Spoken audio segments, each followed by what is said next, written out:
ಸಾಮಾಜಿಕ ಕಳಕಳಿ YouTube channel ವತಿಯಿಂದ ವಾರದ ಸಂಚಿಕೆ 309. ಇವತ್ತು ಇರಾನ್ ಮೇಲೆ ಅಮೇರಿಕ ಮತ್ತು ಇಸ್ರೇಲ್ ಜಂಟಿಯಾಗಿ ಕಾರ್ಯಾಚರಣೆ ಮಾಡಿ ಅಲ್ಲಿನ ಸುಪ್ರೀಂ ಲೀಡರ್ ಖಮೇನಿಯವರನ್ನು ಹತ್ಯೆ ಮಾಡಿದೆ. ಈ ಘಟನೆ ಮಧ್ಯಪ್ರಾಚ್ಯ ಅಂದರೆ ಮಿಡ್ಲ್ ಈಸ್ಟು ಮತ್ತು ಸೌತ್ ಏಷ್ಯಾ ಅಂದರೆ ಪೂರ್ವ ಏಷ್ಯಾದಲ್ಲಿ ಅಲ್ಲೋಲ ಕಲ್ಲೋಲವನ್ನು ಸೃಷ್ಟಿ ಮಾಡಿದೆ. ಮಾಗಾ ಮೇಕಿಂಗ್ ಅಮೇರಿಕಾ ಗ್ರೇಟ್ ಎಗೈನ್ ಅಂತ ಹೇಳಿ ಕಾನ್ಸೆಪ್ಟ್ ಮೂಲಕ ಆಯ್ಕೆ ಆಗಿರ್ತಕ್ಕಂಥ ಡೊನಾಲ್ಡ್ ಟ್ರಂಪು ಅಮೇರಿಕವನ್ನು ನಿಜವಾಗಲೂ he is making America very small and silly, because ಅಲ್ಲಿ ಅಮೇರಿಕದ ಪ್ರಜೆಗಳೇ ಅವರಿಗೆ ವಿರೋಧವನ್ನು ಮಾಡ್ತಾ ಇದ್ದಾರೆ. ಕಾರಣ ಬೇರೆ ದೇಶಗಳ ರಾಷ್ಟ್ರಪತಿಗಳನ್ನು ಪ್ರಧಾನಮಂತ್ರಿಗಳನ್ನು ಅವರ ಕೆಳಗಿನ ನೌಕರರ ಹಾಗೆ ಅವರು ಟ್ರೀಟ್ಮೆಂಟ್ ಮಾಡ್ತಾ ಇದ್ದಾರೆ. ಉದಾಹರಣೆ, ವೆನಿಜುಲಾದ ಅಧ್ಯಕ್ಷರನ್ನು ಕಿಡ್ನಾಪ್ ಮಾಡಿ ಅಲ್ಲಿ ತೊಗೊಂಬಂದಿದ್ದಾರೆ.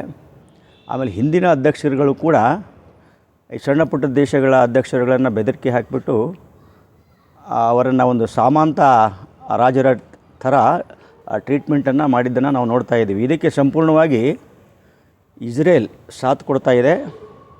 ಕಾರಣ ಚೈನಾವನ್ನು, ಹಿಂದೆ ರಷ್ಯಾ ಮತ್ತು ಅಮೇರಿಕ ಎರಡೇ ಸೂಪರ್ ಪವರ್ ಇದ್ದಿದ್ದು, ಈಗ ಚೈನಾ ಆ ಸ್ಥಾನವನ್ನು ತುಂಬ್ತಾ ಇದೆ.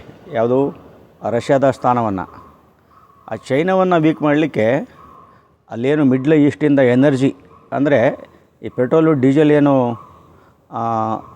ರಫ್ತು ಆಗ್ತಾಯಿತ್ತು ಅದನ್ನು ನಿಲ್ಲಿಸ್ಬಿಟ್ಟು ತಾನು ಮಾತ್ರ ಒಂದು ವಿಶ್ವಗುರು ಆಗಬೇಕು ಮತ್ತು ಸೂಪರ್ ಪವರ್ ಆಗಬೇಕು ಅಂಥೇಳಿ ಡೊನಾಲ್ಡ್ ಟ್ರಂಪು ಮಾಡಬಾರದ ಕೆಲಸವನ್ನು ಮಾಡ್ತಾ ಇದ್ದಾರೆ. ಅವರ ಧೋರಣೆಯನ್ನು ಅಲ್ಲಿನ ಸುಪ್ರೀಂ ಕೋರ್ಟು ಮಾನ್ಯತೆ ಮಾಡಿಲ್ಲ.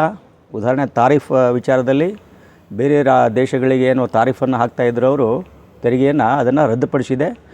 ಎಲ್ಲ ದೃಷ್ಟಿಯಿಂದಲೂ ಕೂಡ ಟ್ರಂಪು ಇಡೀ ವಿಶ್ವದ ಶಾಂತಿಯನ್ನು ಕದಡ್ತಾ ಇದ್ದಾರೆ. ಇದು ಎಲ್ಲ ರಾಷ್ಟ್ರಗಳು ಕೂಡ ಎಚ್ಚೆತ್ತುಕೊಳ್ಬೇಕು.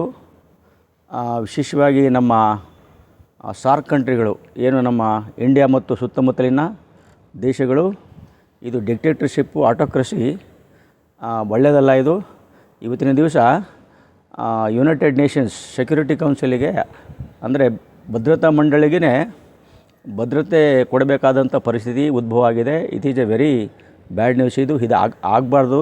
ಎಲ್ಲರೂ ಕೂಡ ಅವರವರ ಸ್ವಾಯತ್ತತೆಯನ್ನು ಸಾವರ್ನಿಟಿಯನ್ನು ಗೌರವಿಸಬೇಕು, ಮ್ಯೂಚುವಲ್ ರೆಸ್ಪೆಕ್ಟನ್ನು ಕಾಪಾಡ್ಕೋಬೇಕು ಅಂತಕ್ಕಂಥ ವಿಚಾರವನ್ನು ಹೇಳ್ತಾ, ದಯವಿಟ್ಟು ಈ ಚಾನಲಿಗೆ ಲೈಕ್ ಮಾಡಿ, ಶೇರ್ ಮಾಡಿ, ಸಬ್ಸ್ಕ್ರೈಬ್ ಮಾಡಿ. ಪುನಃ ಮುಂದಿನ ವಾರ ಹೊಸ ಸಂಚಿಕೆಯೊಂದಿಗೆ ಬರ್ತಾಯಿದ್ದೀನಿ. ಎಲ್ಲರಿಗೂ ಧನ್ಯವಾದಗಳು.